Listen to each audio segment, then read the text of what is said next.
Hey, Amy.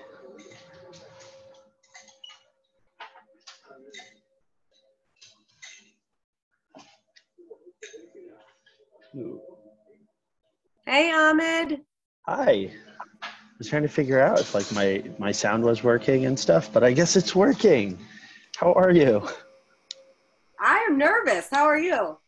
Good. Tired. I've been traveling all day, so I'm actually at an airport doing this. Um, but excited for this. I don't think I've actually seen you like presenting things, like a specific like workshop or something. I was like thinking about that right before this, and I was like, "Ooh, this is gonna be really exciting."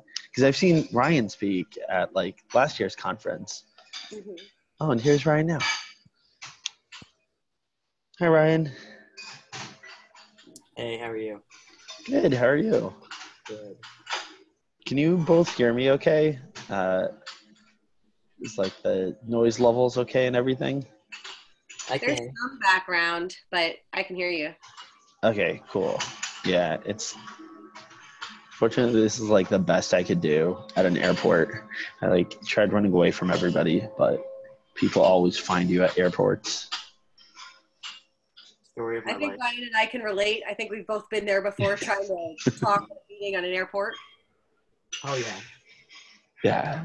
Well, thankfully it's the two of you that are going to be talking the entire time.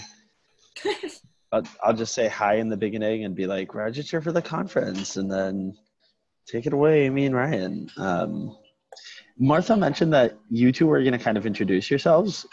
Is that still cool, or would you like me to read a bio for each of you? I think that we're planning on introducing ourselves. You're going to be switching the slides for us? Yes. So I'll still do that.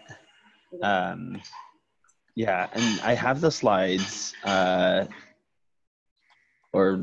a version of the slides as of like last week. They No, haven't changed, right? Nope, they haven't changed. So I think that what Mark was planning on doing was reading all of like the initial N.A.P.S slides and welcome to the webinar and whatnot. And then once it got to the first slide that was from us, then Martha was going to just open it up and briefly introduce us. And then Ryan and I were going to do more of a thorough introduction. Cool. So what would you like me to mention when I say your names? Anything specific, or just awesome people?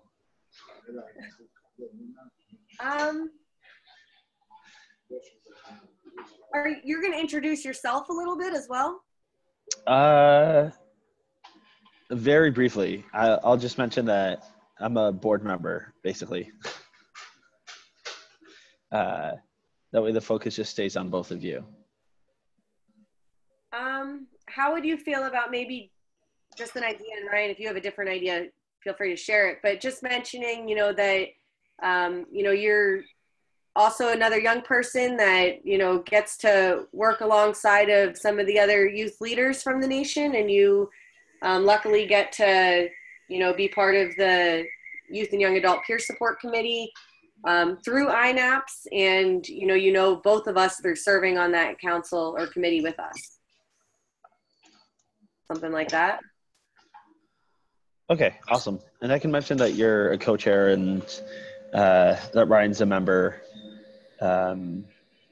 within that. Cool. And then I'll let you two kind of fully introduce yourselves. Sounds good. Perfect.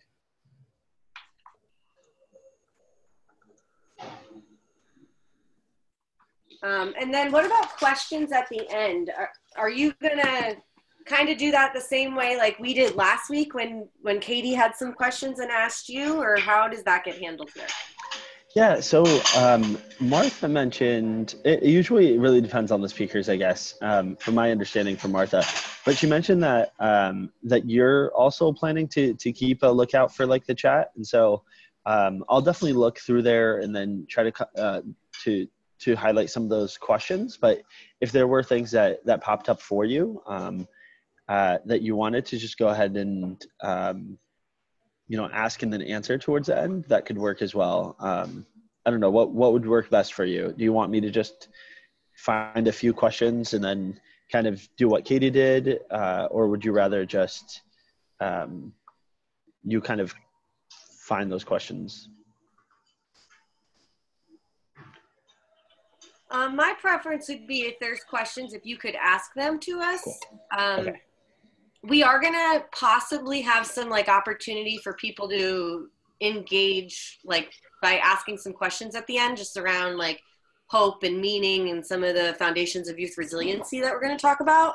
Awesome. And if people have responses to that in the chat box, I think we can just handle reading that. But when it comes to the questions, if you could ask us, that would be my preference. Perfect. And then how long do you think you'll go for before the Q&A, just so I can try to limit the questions?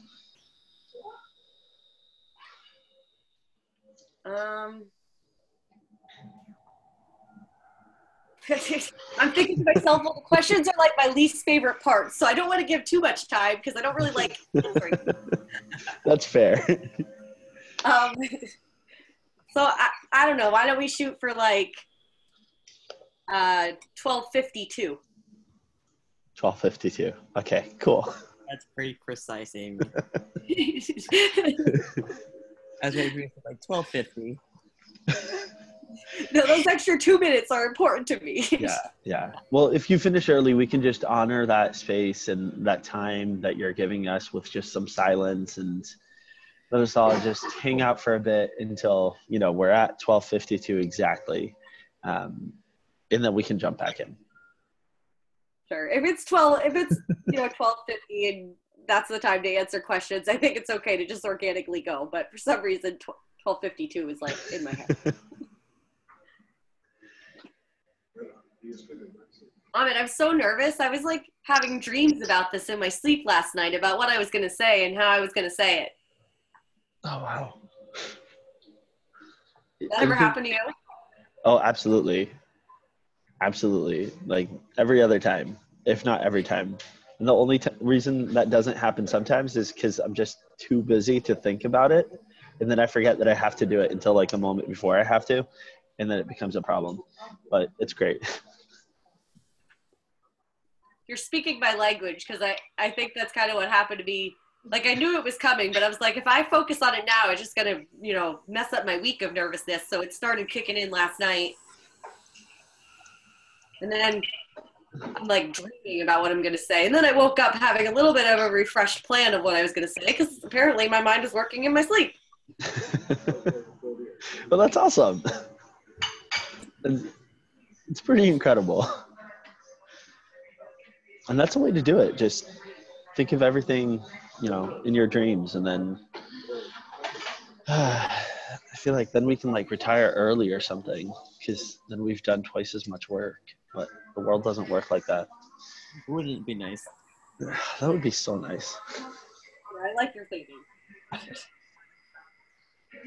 That should be the next webinar topic, right? How do we make it possible for everybody to retire by the age of 27?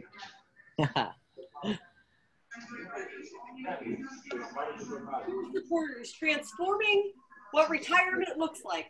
Yeah.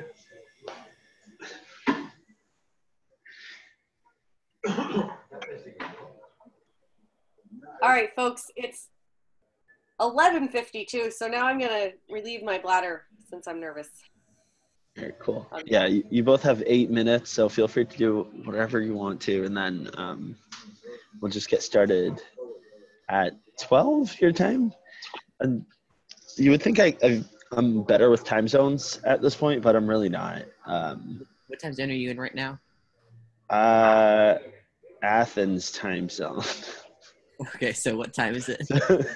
So it's 6:52 here. Okay. Yeah, that was a complicated question there, Ryan. So we'll start at 7. Oh my God. Well, I'm gonna go run real quick too while I can phone. All right, cool.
Ahmed, are we recording already, or does it start recording on the hour?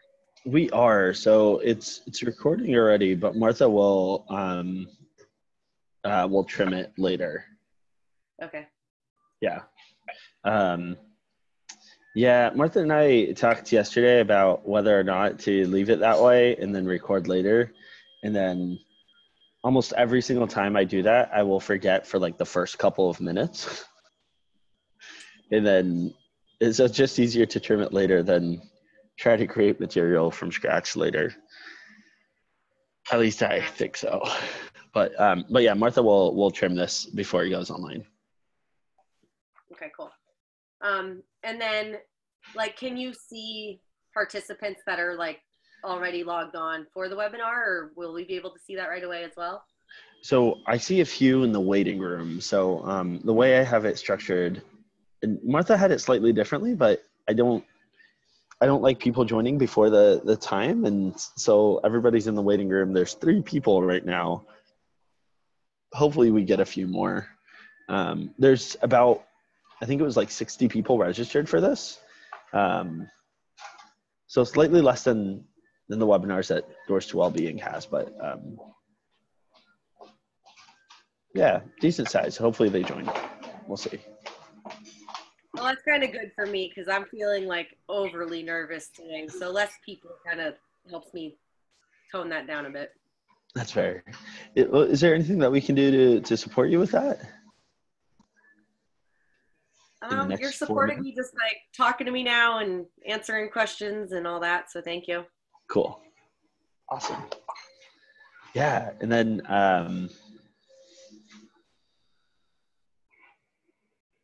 yeah, I'm just trying to find the flyer for the conference to add it so that people just see it for a sec. But I'm not the best at like, keeping track of everything. So everything's kind of everywhere.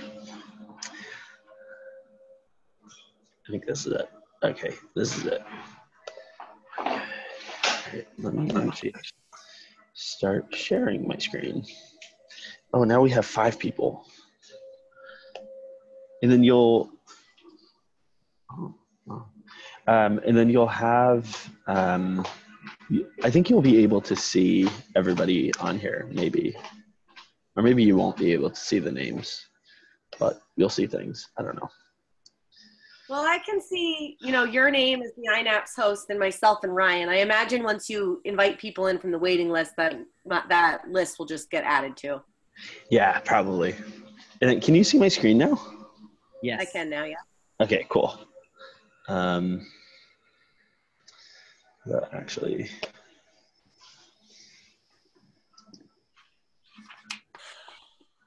all right, I'm taking your advice and doing this deep breathing activity right now. Awesome. More.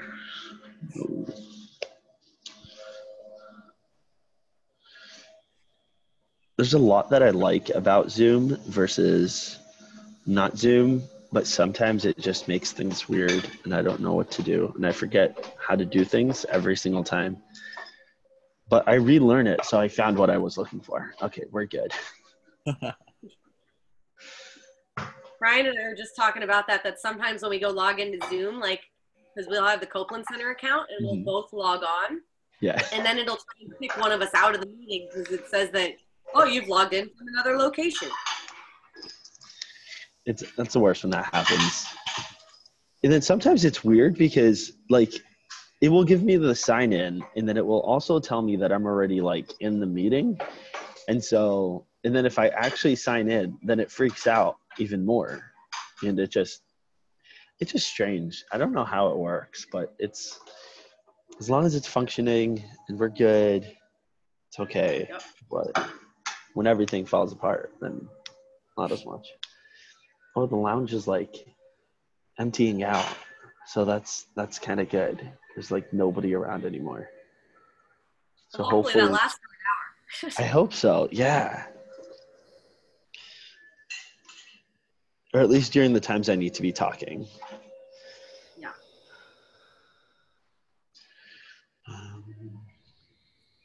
I guess if I'm thinking about it, Ahmed, there's one thing that you could do to support me, and you could do this by like either texting me or in the chat box. Or Ryan, you too, I'll invite you to help me with this, is because I'm so nervous, sometimes I begin talking really fast. And if you notice me doing that, could you just send me a friendly reminder to slow it down? Sure.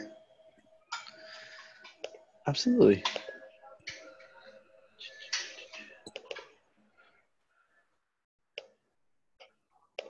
There's just something about these online webinars that like, I feel like I can go in person and be fine. And then, but online, it's like, it does something to me. Yeah, it's definitely different. It's, all right. Are you both ready? Yeah. Yep.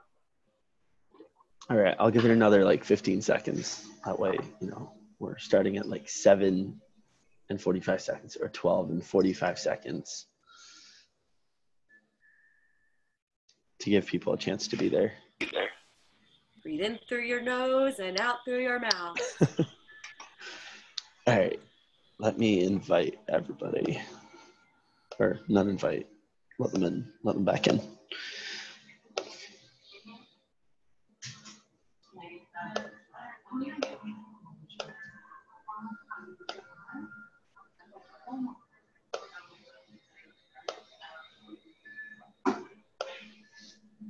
Hello, good morning, good afternoon, good evening, everyone, wherever you are in the world. Thank you all for joining us today for our 40th free webinar in our series.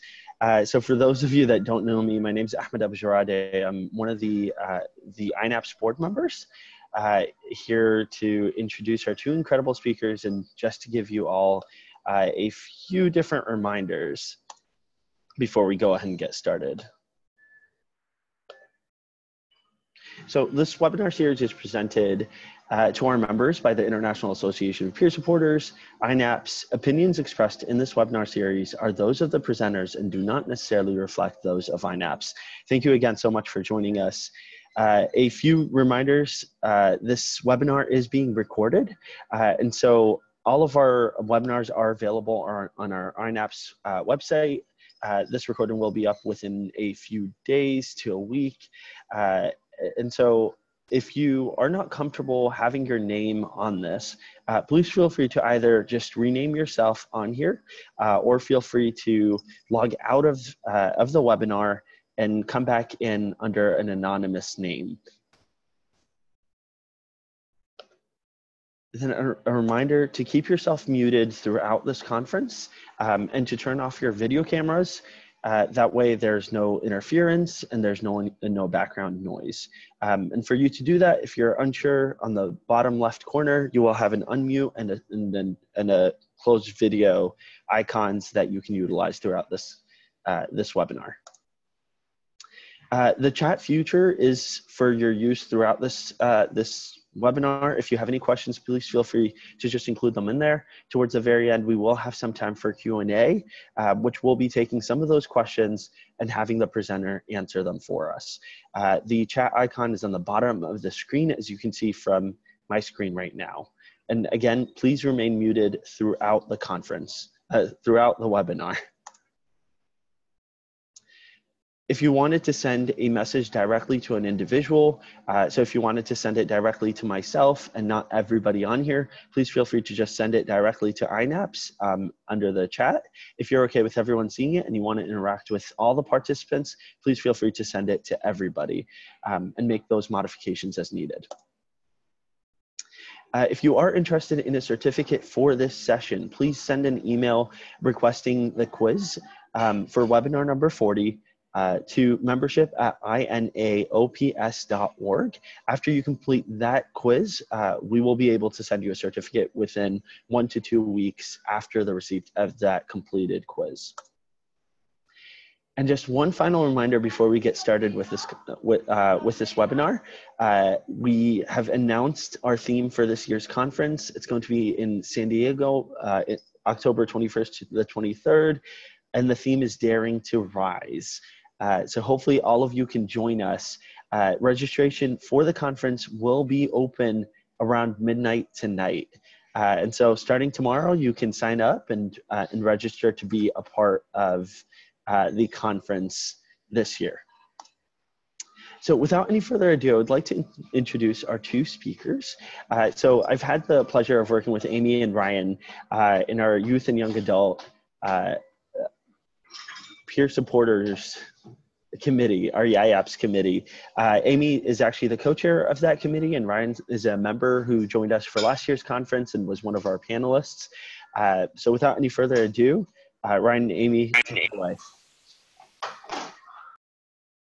Awesome. Thank you so much, Ahmed. And if you could go to the next slide, that would be awesome. So I guess I want to start by welcoming everyone. Thank you for attending this N.A.P.S webinar today, Empowering Youth as Mental Health Peer Specialists. And as Ahmed said, myself, Amey Dettmer, and my co-facilitator here, Ryan Tempesco, will be facilitating this webinar session today. I do want to give a big thanks to N.A.P.S again for allowing us to present this webinar today, and also just reiterating what Ahmed had to say about registration opening for the N.A.P.S conference. It's a really great opportunity, and we hope that you're able to register, and then we can see you there come this October. So why don't we start by doing a little bit of an introduction. So my name's Amey Dettmer, and I am actually the program manager of Doors to Wellbeing, which is one of the 5 national consumer technical assistance centers. And Doors to Wellbeing is under the umbrella of the Copeland Center for Wellness and Recovery. So I actually work for the Copeland Center and have really been able to find my dream job actually through the work that I get to do. So we're going to talk a little bit today about some of the work that we've done here at the Copeland Center as it relates to youth peer support and what that looks like for us. But I want to share a little bit about why I'm involved in this work. So I became a certified peer specialist in 2011, having my own personal struggles with mental health difficulties at a young age.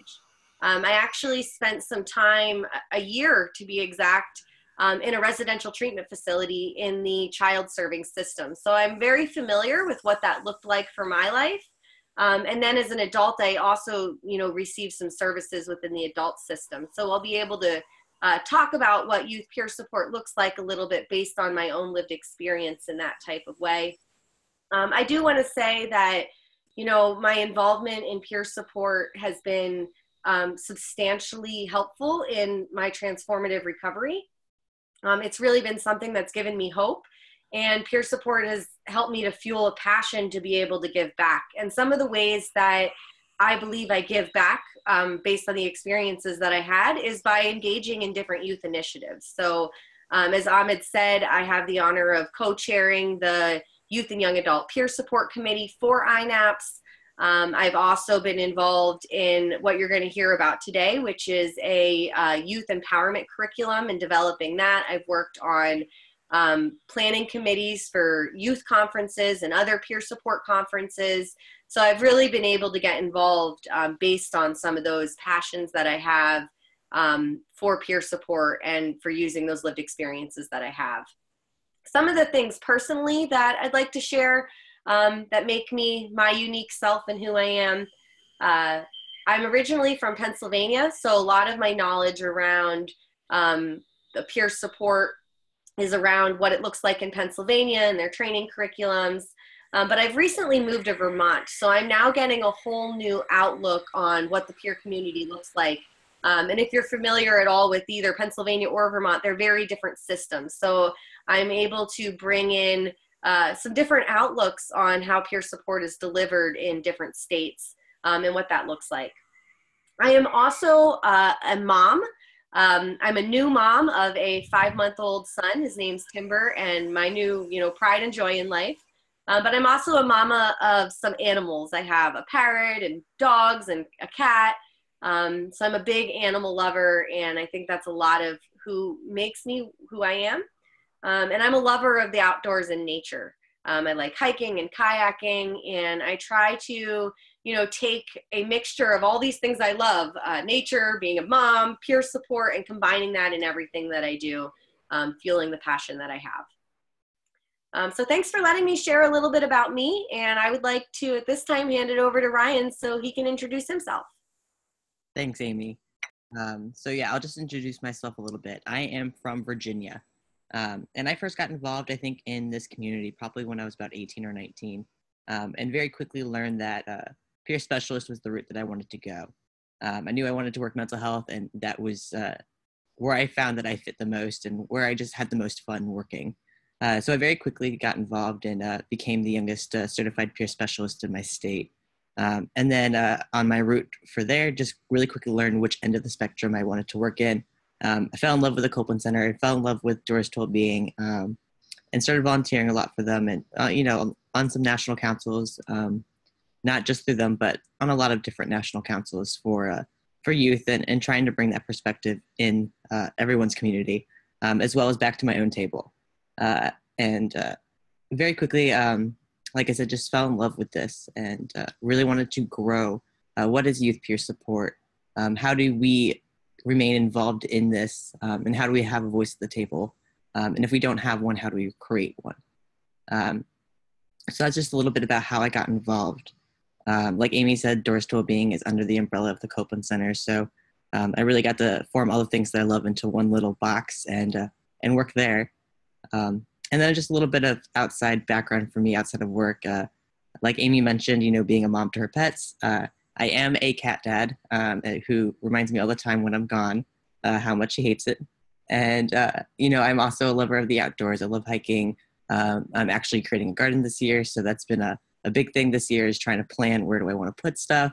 I also really love poetry and art and art museums, and just going on adventures and trying new things and seeing where the wind kind of takes me.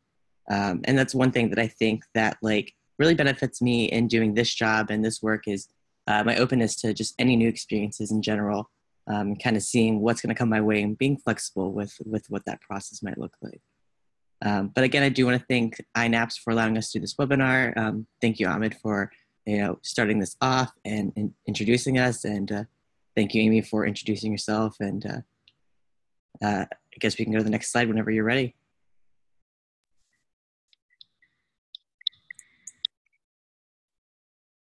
Thank you, Ryan, for that introduction.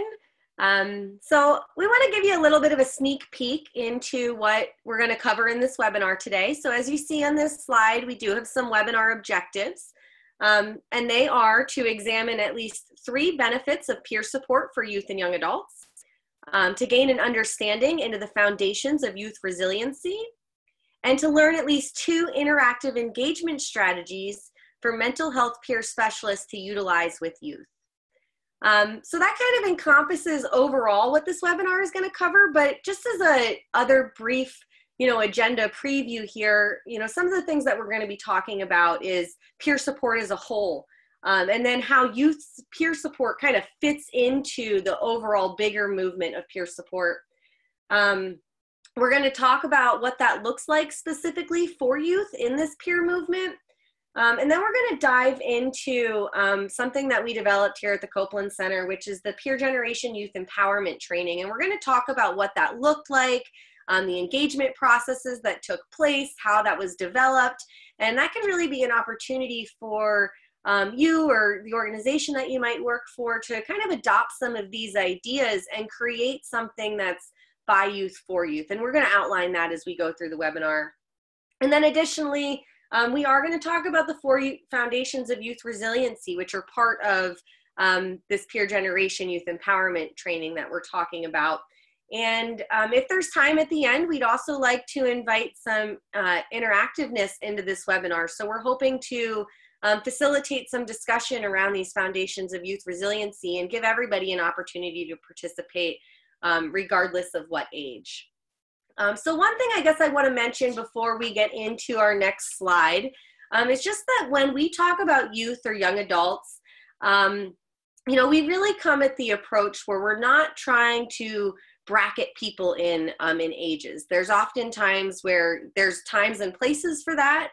I know that often SAMHSA will define young adults as ages 18 through 30, but there's a lot of different ages across the nation. So when it comes to this particular webinar today, we really try to take the approach that, you can be a person of any age and consider yourself a person young at heart. However, you know, generally when we're talking about youth and young adults, we kind of mean under the age of 30. And you'll see how that shows up as we go throughout this. Next slide then, Amey, please. So this slide talks about the benefits of youth-to-youth mental health peer support.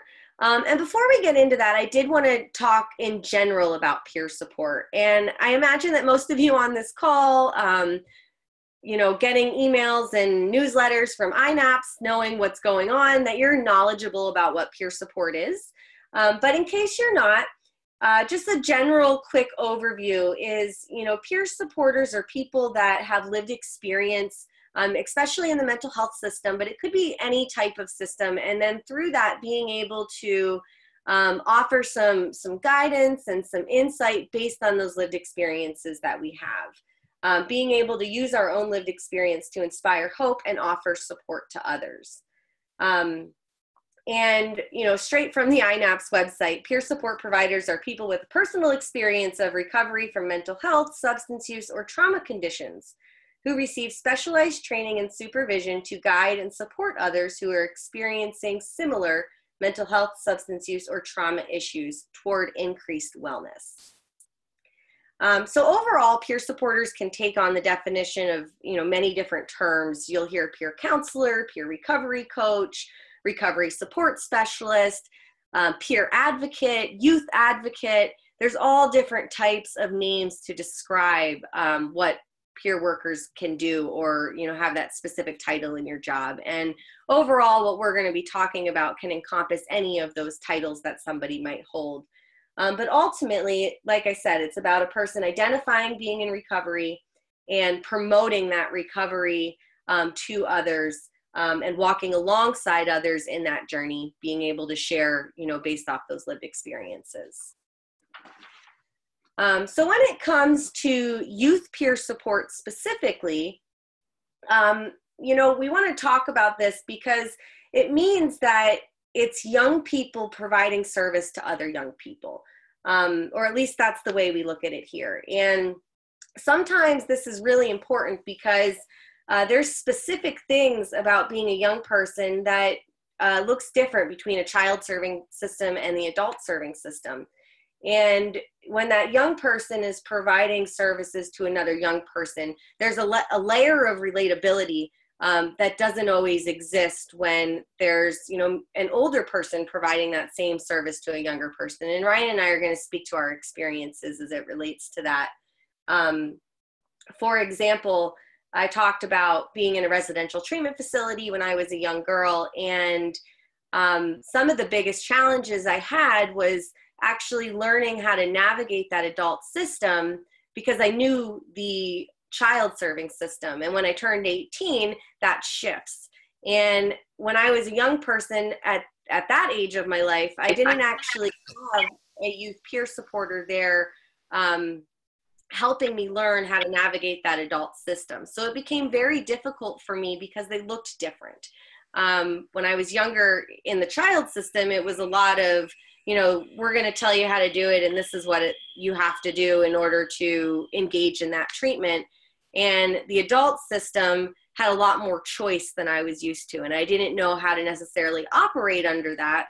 So, you know, looking back, I think it would have been really helpful to have a youth peer supporter at that time. And luckily, it was only a few years later that I got introduced to peer support as a whole.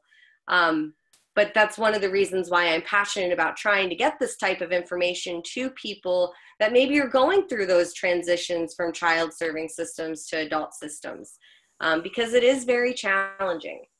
So that's one of the things that I wanted to share about that. And then I also wanted to mention that just in general, that having mental health lived experience alone does not make someone a peer supporter.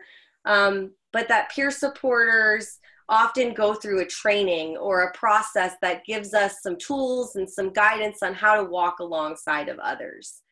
So that's what we're talking about here too, is that, you know, people have the opportunity to go through some sort of training that gives us guidance on how to help others. And I want to speak, oh, go ahead, Ryan. Well, I was just going to comment off of what you said about looking back, how beneficial it would have been to have a youth peer supporter. For me, I didn't start receiving services until right after I turned 18, and I was not trusting of adults at all. So I didn't want to talk. I didn't want them to know anything. And so for me, it really would have been beneficial if I had a young person in the room with me to really walk through that process. Someone who was in that age range that I trusted would have gone a long way when I was first starting to go through the system.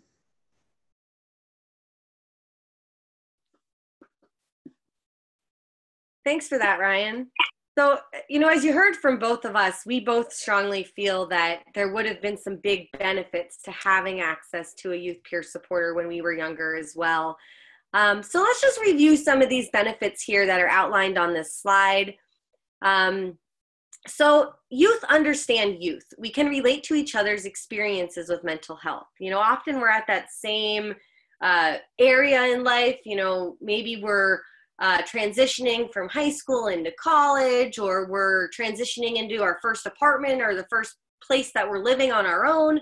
And those are some big life transitions. So, you know, for youth to youth peer support, being able to navigate and talk about and walk alongside of each other going through those life transitions can be incredibly beneficial.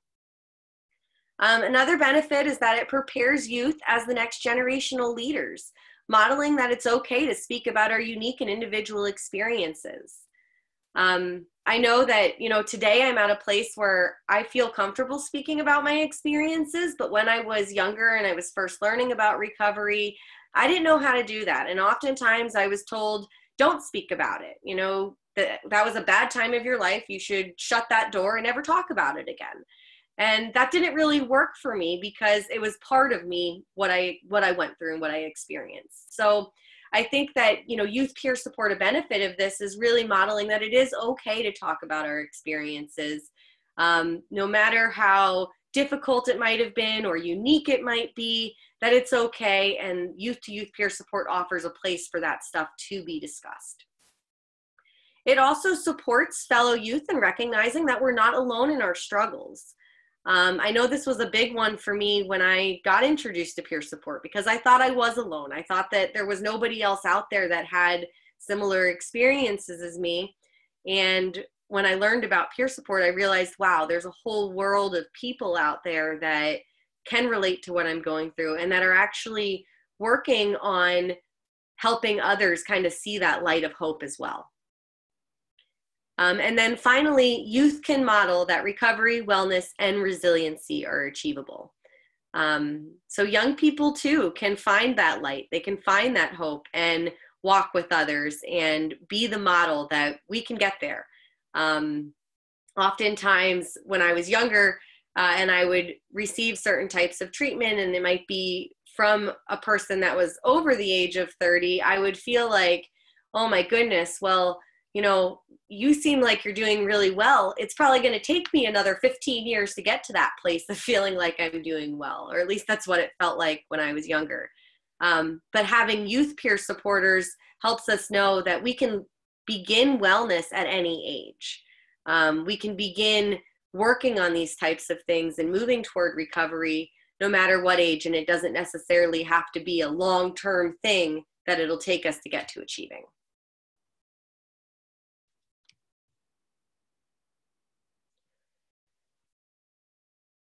So we did just want to mention a little bit more about how youth peer support has occurred throughout this country. So, you know, we have some other key leaders that we know that, you know, have lived in California, in Iowa, in some other states. And we've talked a lot about how, you know, we know that peer support exists for many different populations of people in different ways. But there was a group of young people, quite a few groups of young people, that recognized that there was kind of this gap in peer services, that younger folks weren't really getting our needs met as it related to the peer support that was offered, or we were having a hard time finding it being offered to people of our age. So what happened was a lot of young people started getting together in focus groups. We started advocating for being involved in the possibilities of youth peer support being provided. And here we are today where there are different states out there offering youth peer support. It's actually even offered through the Medicaid system. And in 2013, the Center for Medicaid Medicare Services established a Medicaid benefit for youth peer support. So it does exist, and it is available to states that choose to implement Medicaid billable peer support services.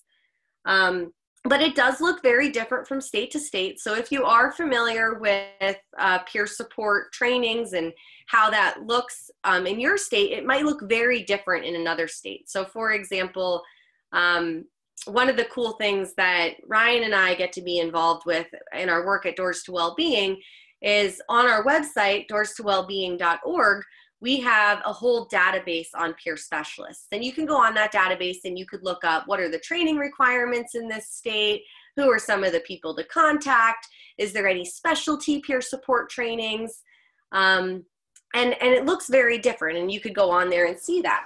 So it's the same thing with youth peer support. It looks very different from state to state, and there's some states that are already, billing Medicaid for peer support services. Some of those states are Pennsylvania, Kentucky, Michigan, Georgia, Massachusetts, Mississippi, Oklahoma, Oregon, Texas, and New Hampshire.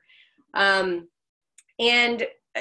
for example, with my knowledge in Pennsylvania, in order to become a youth peer supporter, you go through the 2-week peer specialist training that's offered by one of the training vendors in Pennsylvania. And then to become a youth peer specialist, you take an additional 2 or 3 day training to kind of add that to your peer specialist credentials. And then you're a youth peer supporter. In Pennsylvania, it's a relatively new thing. So I do know that that was developed through focus groups where youth were involved, and they were able to get to a place where now this training is actually being implemented. But I'm going to hand it over to Ryan, who's going to talk how it looks a little bit different in some other states, like where he's from in Virginia. For sure. Thank you, Amey. Like Amey mentioned, some states have a process that you go through, and some states don't. But that does not mean that youth peer support isn't happening. For instance, Youth Move is a really great organization, and they have chapters. So we have a Youth Move Virginia chapter that is really strong. They're very active in the community. And there's a lot of peer support that's going on with these young people, but there's no certification that they have.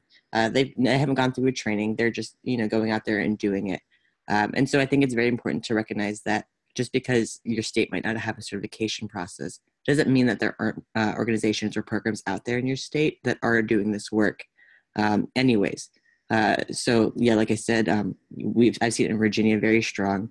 If I go into our the city, I don't know what the word is, the capital of my state or whatever, Richmond is about 2 hours north of me, and there's a huge hub of young people in Richmond that are doing this work. So it's always been a way that I can go refer people to, and they're doing a really great job. So I definitely, like I said, it's very important to recognize that just because there's no certification process in your state doesn't mean that there aren't young people doing the work.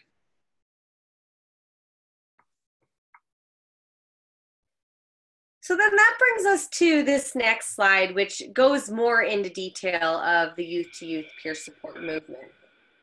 So, the way I look at this is that, there's this overall peer movement where peer specialists are coming together. They're talking about what we want to see as it relates to the peer workforce, what kind of changes we want to see. That's happening on international levels, on national levels, then within states and in local levels. There's all different ways that that's happening. But within that bigger peer support movement is what we call this youth-to-youth peer support movement, where younger people are stepping up and saying that we want our voices heard in things that involve youth peer support. Very similar to the way that I think a lot of peer supporters have said, we don't want states making decisions about peer support without our voice being heard. It's very similar. Young people don't want decisions being made about youth peer support and what that looks like unless we also have a seat in the table to have our voice be heard. So that's what this is about, is how do we get our voices heard within this movement, and what can this look like so that youth are involved in this process? And Ryan and I are just kind of going to go through and read these bullet points, talk about them a little bit, and share our experiences as we read through. So the first one here you see is empowering young leaders.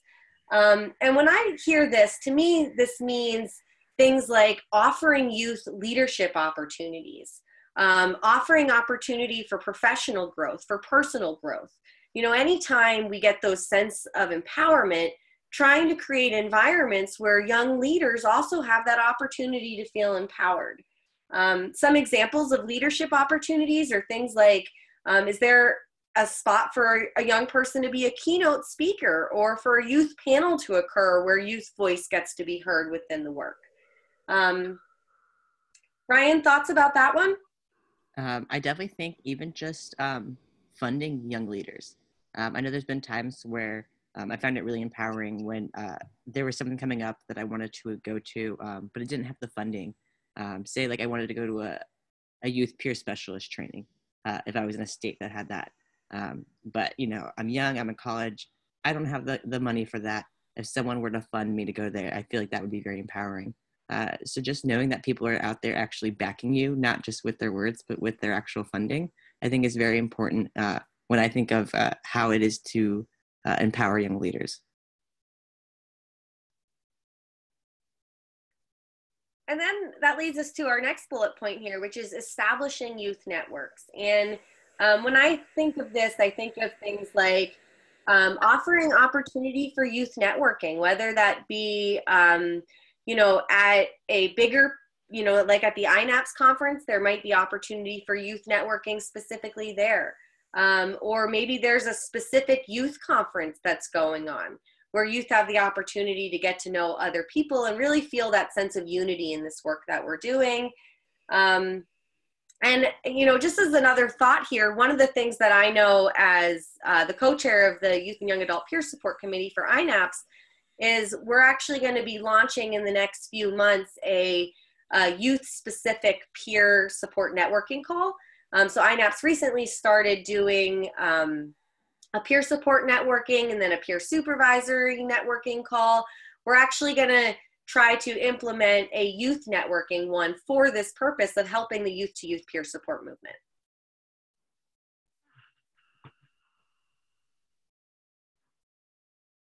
Then the next bullet point describes the development of new youth councils, committees, and focus groups. This is another really good opportunity for young people to get involved, to play a big role in advocacy for youth peer support.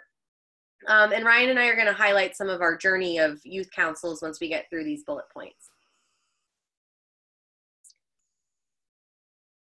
The next one talks about being developed by youth, facilitated by youth for youth audiences. So this is one that we're really big on here at the Copeland Center, that when we're offering that youth-to-youth peer support, whether it's one-on-one or it's in a training type of setting, that there's young facilitators. I'm sure many of you know the Copeland Center for RAP, or the Wellness Recovery Action Plan. And one of the things that we try to do anytime we're doing youth RAP, for example, is that there's youth facilitators in the front of the room when we're in a group that's primarily young people, because we think it helps create that movement and that balance from youth to youth work. Yeah, and another example here is over the summer, Doors to Wellbeing decided that, you know, we wanted to hold a national youth mental health convergence. But we wanted to really draw the young people in. So who are we going to get to plan this? Young people. So what we did was we created a dream team with 4 transition age youth, and they pretty much were in charge of the entire planning of the convergence, down to what do we want to be included, how are we going to outreach to these individuals. Every single detail that went into the convergence came through the dream team. And I think that was very empowering for them, because now they know how to put together an event of that scale. But also it was really cool for like the young people to come and say, wow, like this was put together for me by other people like me. It was not put together by a group of adults that just wanted to target young people. And so again, that was a really great example of a like developed by youth, facilitated by youth for youth audiences. And I think that brings us right into the next bullet point here, which is about bringing new innovative ideas into discussion. So, you know, like Ryan was talking about this youth mental health conference that took place, that was really an opportunity for young people to get involved, for us to bring our innovation into a really awesome conference that was offered, and letting young people be the decision makers. It looks very different than just having a young person sit on a committee with, you know, other people and having a voice, because it was fully implemented by youth. So that's one example, as Ryan said. And then, you know, the other thing about this movement is that it gives opportunity for focus on youth-specific challenges. You imagine what that planning committee looked like last year when we were planning that conference. That's all that was brought up, was these youth-specific things, because we were a group of young people making these efforts together. And then, you know, finally, what we believe that this youth to youth peer support movement is about is having continuous mentoring opportunities provided. So as another sneak peek, just so you all know, soon to come, we are trying to do a N.A.P.S mentoring program. If you attended the last N.A.P.S conference, there was talk about this in Florida last November or December, I'm sorry. And that's something that we're going to be launching here relatively soon. So, you know, having continuous mentoring opportunities. And we'll talk about what that looks like a little bit. So mentoring can be something that I kind of view it as peer support on the job. You know, so if I'm having questions about how to be a better peer supporter or an approach to take, I can go to a mentor and I can get some feedback, some guidance on what has worked for that specific mentor. Or vice versa. Maybe my mentor has some questions for me around how I've done things from a fresh, new, innovative type of perspective, and I'm able to also share that. So it becomes a mutual mentoring type of relationship. But we really believe that these continuous mentoring opportunities allow for the success of this youth peer support movement within the overall peer support movement. Yeah, and you know, I agree with you about the importance of mentoring.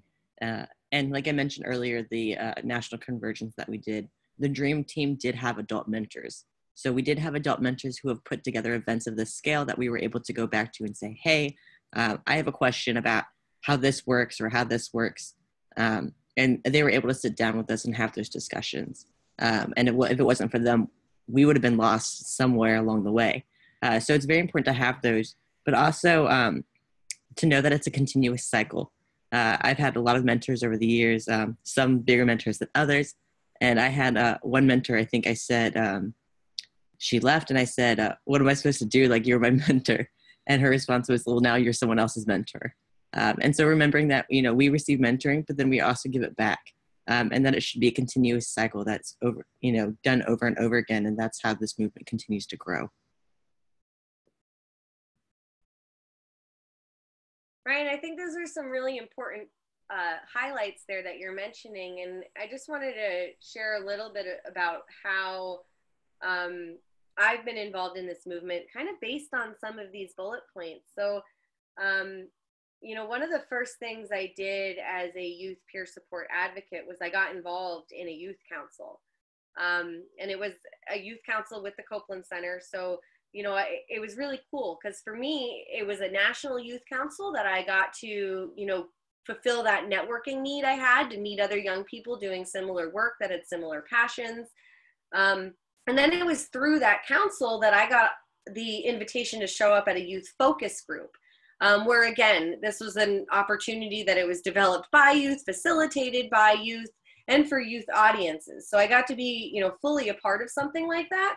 And it really helped me feel like my voice mattered as a young person, and that I was doing more than just speaking about recovery for all people, but I was speaking about recovery specifically for young people, which was close to my heart as a young person. And then through that process, it was actually, I was able to find employment and to get an opportunity to actually get paid to work on some youth initiatives. So, you know, kind of just a story of how getting involved in this youth movement can really help us be able to give back if that's what we're looking to do. Definitely, I agree. I have a similar story to yours, except for I sat on a few state boards and advisory councils before I met you on the national council, and then I think our stories are pretty similar from there on out with getting involved in different focus groups and projects, and then that leading to employment.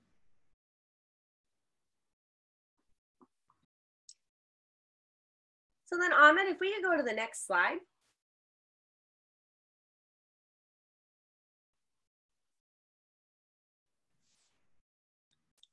So I just want to read a little bit about our peer generation youth empowerment training, and then I'll let Amey explain a little bit about this training in particular.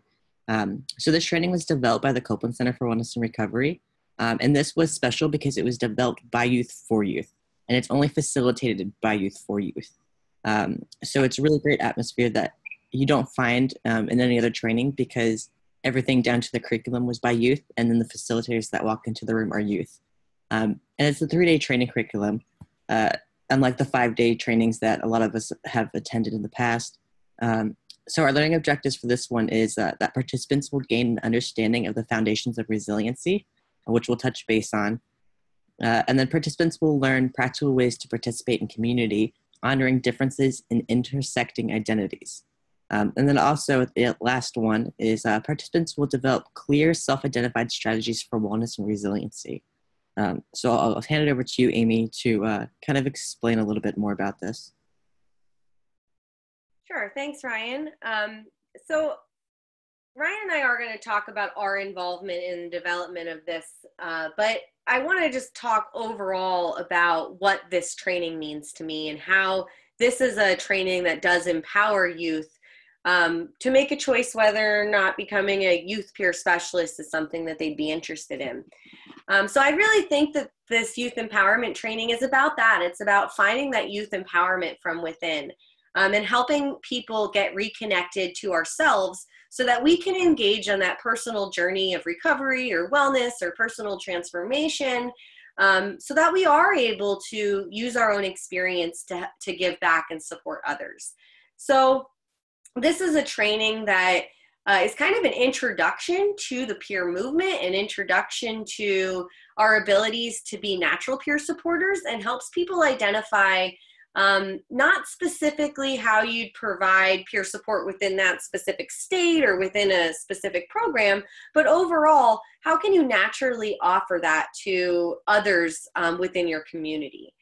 And I think that that's really important, because I think about, you know, I've been a peer supporter since 2011, and peer support is something that is becoming more accessible, and more people in general in the community are becoming aware of what peer support is and that it exists and that it's available to folks.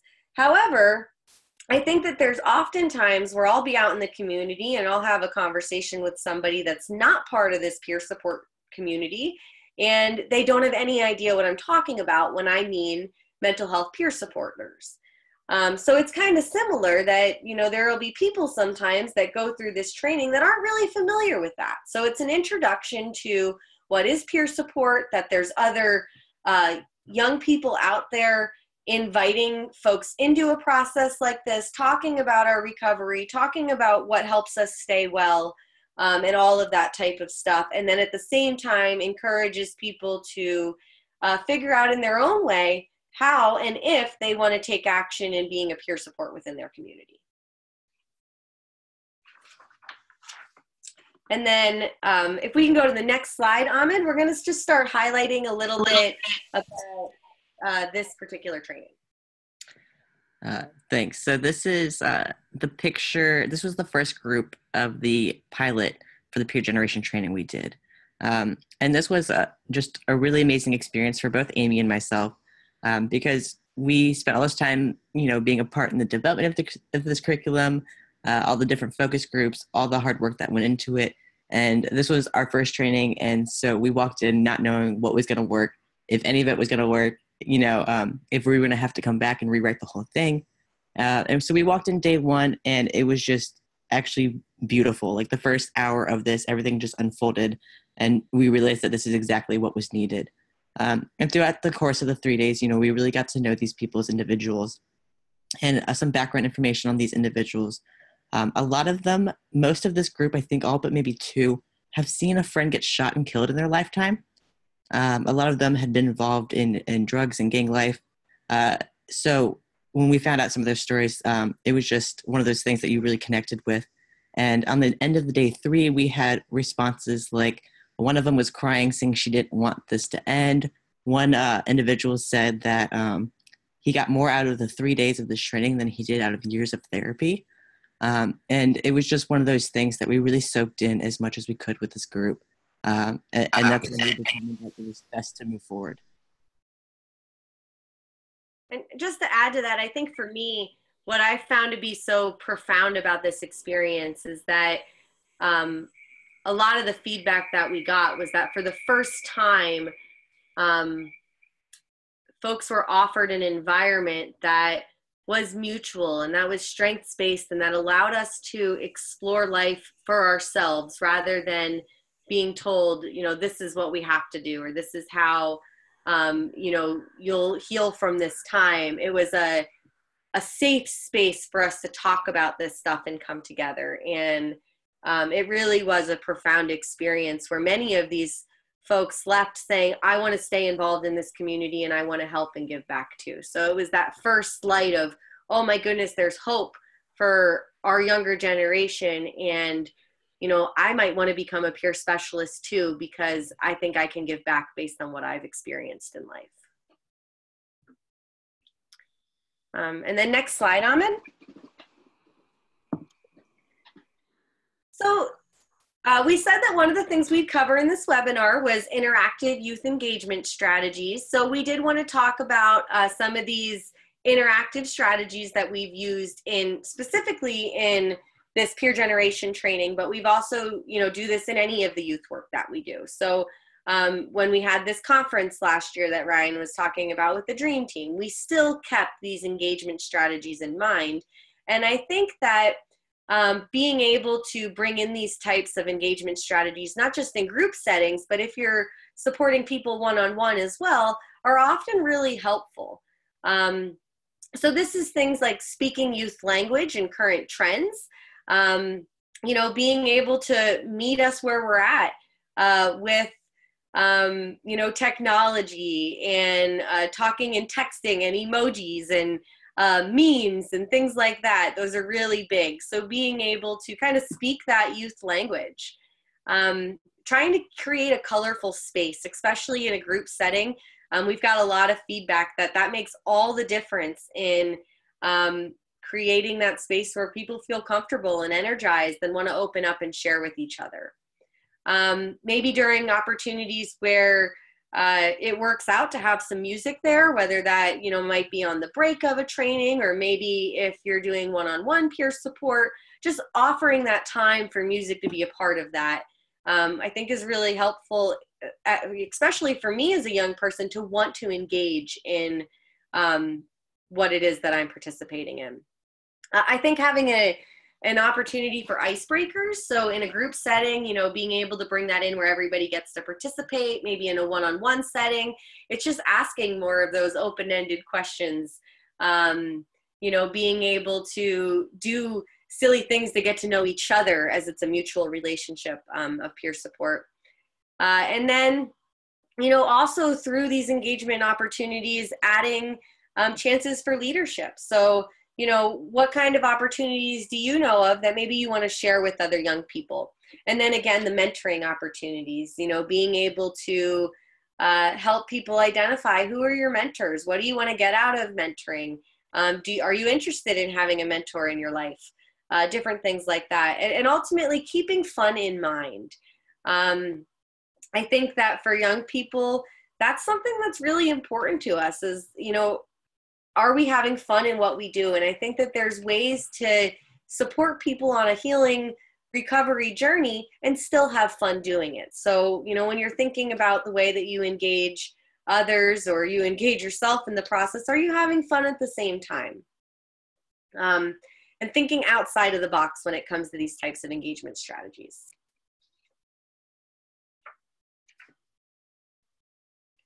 And then, yep, thanks, Simon. So this is an example of what some of our rooms look like sometimes. We like to throw color around. That you could see that if we write something, we leave it on the wall. And make sure we have lots of fidgets on the table, things that people can grab if they want to fidget with something in their hands, and just having a variety of things for people to choose from. And you can just go to the next slide. This is another example of an activity that we do. And as you can see, we just provide a lot of creative freedom. You see different sizes of paper, you see different styles of how they decided to put this information together. We left it up to them to do this in a way that was going to work best for them and was going to mean the most to them. And it really brings the creativity alive. We've seen some really creative works over the time of doing this, and stuff that we wouldn't have even thought about. So we prefer to just do it this way, and it's been great. You can go to the next slide. And this is an example of one of the activities we do around connection. So we have questions like, where do we find connection in our lives, and what connections in our lives are most meaningful to us, and some other ones there. And they write responses on little pieces of paper, and we actually string them together, and we create what we call connection quilt. And this is one of my favorite activities. I actually have the original connection quilt from our pilots. I still have it. It was like the thing that I wanted to bring home. And this is one of my favorite activities every time we do it, just to see all the connection come alive. You can go to the next one. And this is another activity we do. Just involves standing up. That way everyone's not sitting in their chairs. This activity is actually around strengths and identifying strengths within ourselves. But again, it's just really good to get everyone standing up, getting everyone moving. We find that if they sit in their chairs all day long, people start to really get antsy. And so this is a way for us to say, hey, let's stand up, let's do this activity on our feet.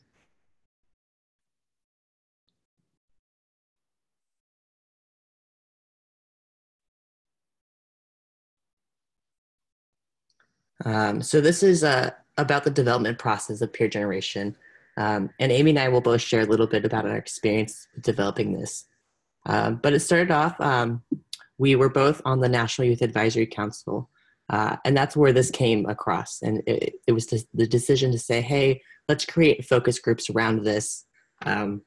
Projects, let's break up, everyone take a topic, and we'll come together back at our monthly meetings, and we'll bring this information to the group, reassess where we need to go, and then during the next month, continue in our focus groups.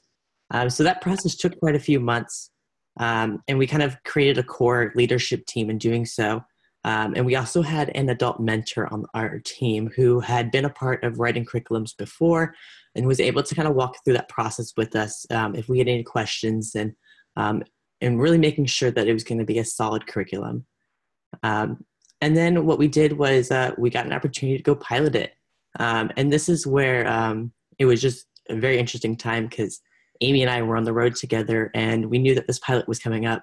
So we were trying to get everything finalized and trying to get like a manual for ourselves written up in a way that was going to be beneficial for us in the room, to remember what was coming up, to do it properly, and to really hold up the fidelity of this curriculum that this group had created.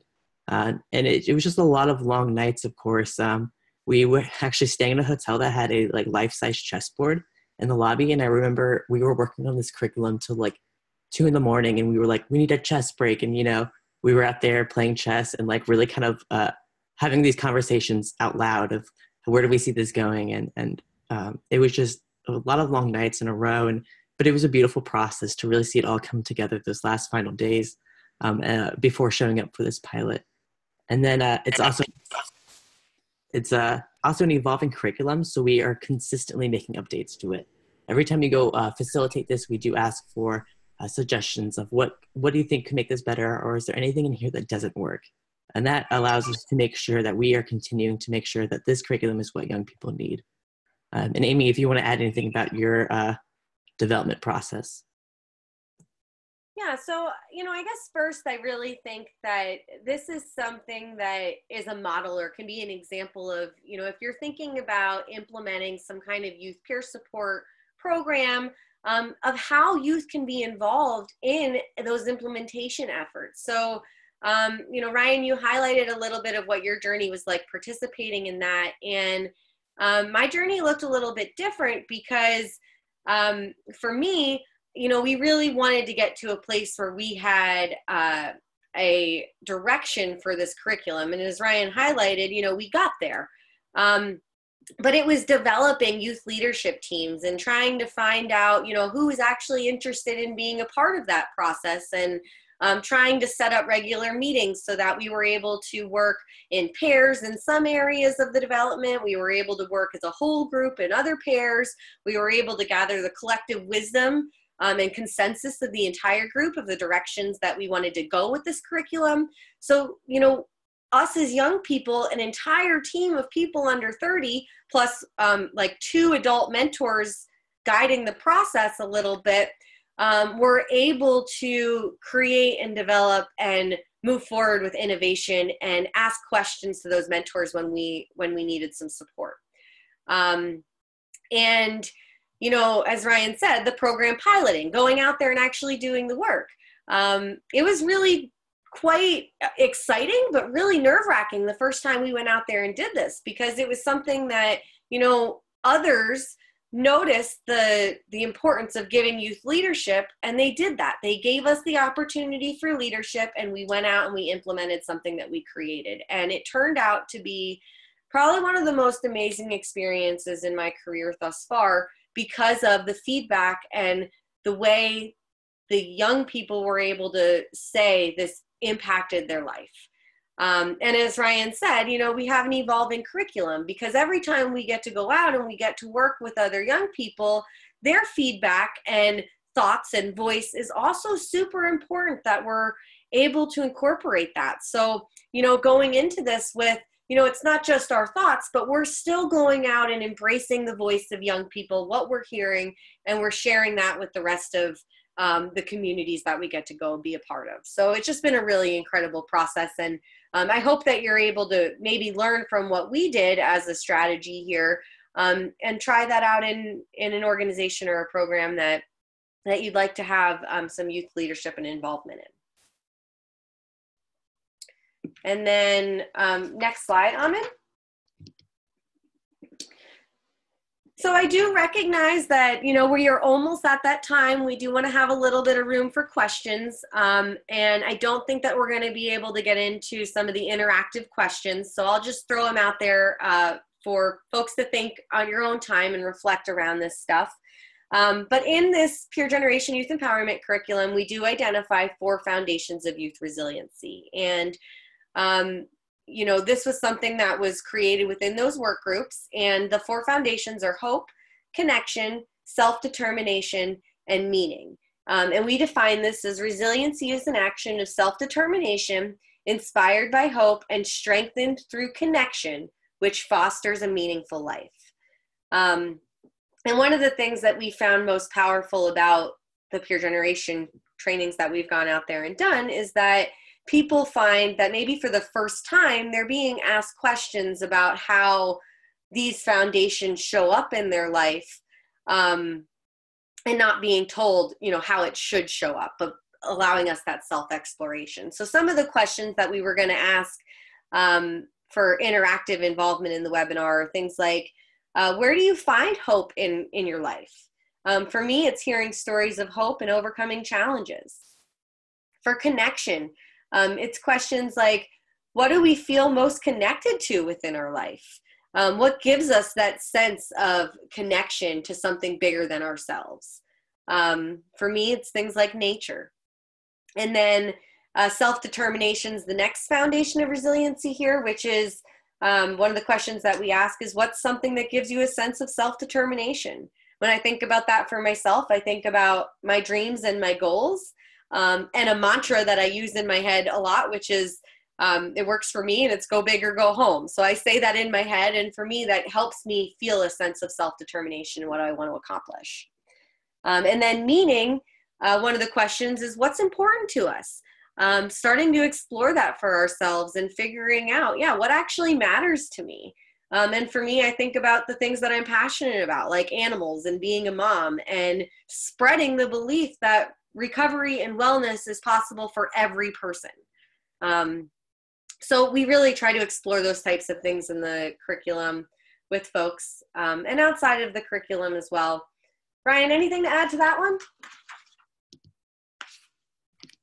No, I think you covered it well. Yeah, sorry, I took it away because we were kind of running out of time here. So I guess with that being said, we are nearing our end, and we really want to, again, thank N.A.P.S and thank you all for attending our webinar today. If you'd like more information about, specific questions about youth peer support, Ryan and I will do our best to get those answered for you. If you'd also like some information about the Peer Generation Youth Empowerment Training, feel free to reach out to either of us, and we'll be able to connect with you around that. And again, I want to thank N.A.P.S for being a platform for this webinar today, and for all of the amazing work that you're doing internationally to support the peer support workforce. And Ahmed, if there's any time for questions, I guess we could take a couple. If not, I'm sorry. Please email them to us and we'll try to get back to you.